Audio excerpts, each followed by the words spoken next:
All right, Chris. So, welcome to your first experience in the studio with Jennifer Tefft and The Strange. That was great. I loved your drumming in this song. Right from the first time we introduced the song to you in the band room, the stuff you came up with was fantastic.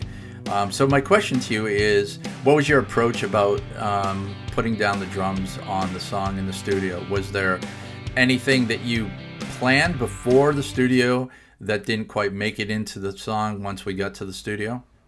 My approach to putting down the drums in silver was to complement the other musicians as best as I could, without getting in the way of what they were doing, but to also give them a solid foundation for them to work over.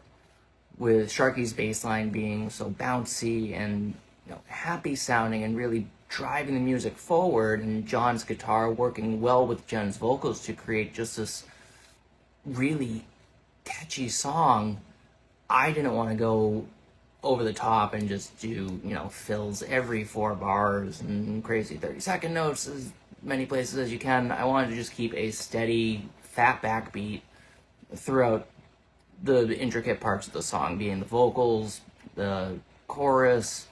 I would throw some little fills and stuff in between transitions, but in the long run, I really didn't want to do anything that would get in the way of what those guys are doing, because they really helped the song just live and breathe and become as catchy as it is.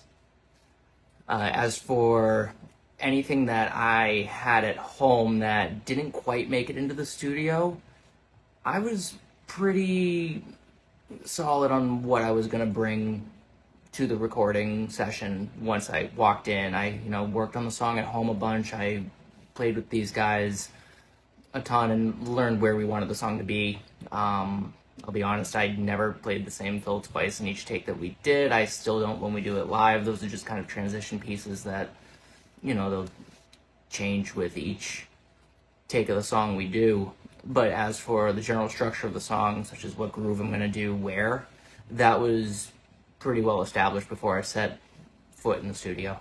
Second part, what do you feel was your most challenging moment about recording the song? The most challenging moment about recording for me was, number one, not getting too starstruck working with Bob St. John. Is such a large track record of success and has worked with so many great artists, some that I still listen to regularly.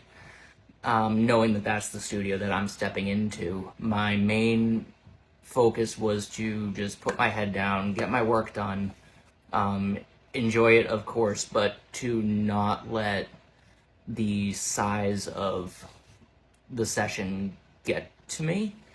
After I was done recording, I took this big deep breath, just, okay, we got it, we got the drums tracked, and I could finally breathe and let the moment sink in of, being in the same room with someone who's, worked with Collective Soul and Hootie and the Blowfish and some other bands that, I really, really listen to.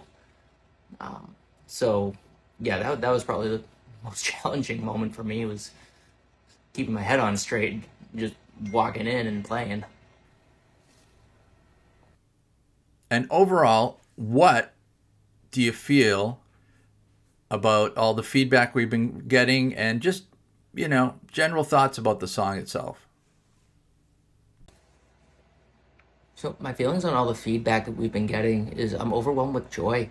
And I'm so thankful to everyone that's taken the time out of their day to not only listen to our song, but to review it and let us know what their thoughts on are. And it's been a bunch of positive feedback. So I'm overall very happy and grateful for everyone that's done that.